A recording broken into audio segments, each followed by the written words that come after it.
Les salons d'honneur dans la mairie de Niort étaient en 1418 un hôpital de fortune.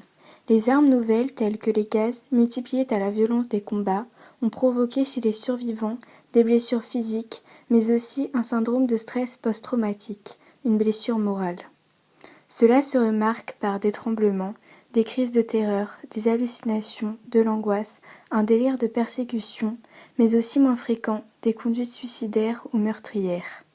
Des maladies de peau peuvent aussi apparaître à la suite de l'impact psychologique de la guerre. Je n'ai pas connu mon arrière-arrière-grand-père qui a fait la guerre 14-18, mais quand il est revenu, il écrivait énormément et c'est sûrement un automatisme qu'il a gardé de la guerre. Il écrivait dans un journal que nous avons conservé et j'ai eu la chance de pouvoir le lire. Dedans, il n'y parle que de ses souvenirs de guerre et de cadavres, il dit que tout le lui rappelle. Il parle également de ses blessures et du fait que les gens le dévisageaient constamment dans la rue. Il dit clairement qu'il ne se sentait plus à sa place depuis qu'il était de retour à la vie civile.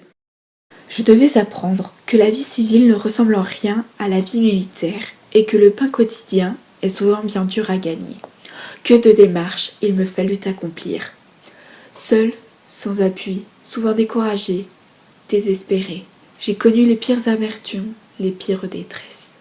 J'ai connu la faim et les nuits sans asile. J'ai couché l'été sur la terre nue comme un mendiant. J'ai été repoussée par ceux-là même que j'avais défendus avec tant d'amour et de sincérité.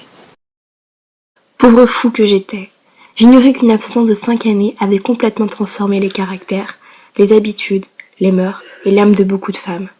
Et que selon le principe à la mode, la mienne voulait vivre sa vie.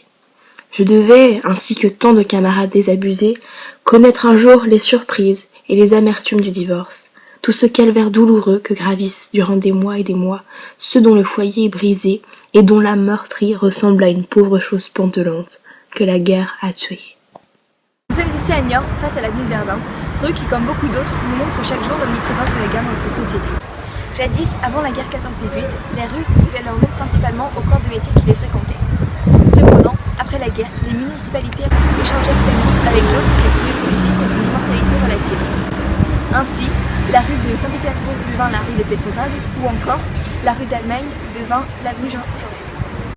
En 1921, la première association de mutilés spécialisée dans la nature des blessures est créée à l'initiative de blessés du Val-de-Grâce, l'Union des blessés de la face et de la tête.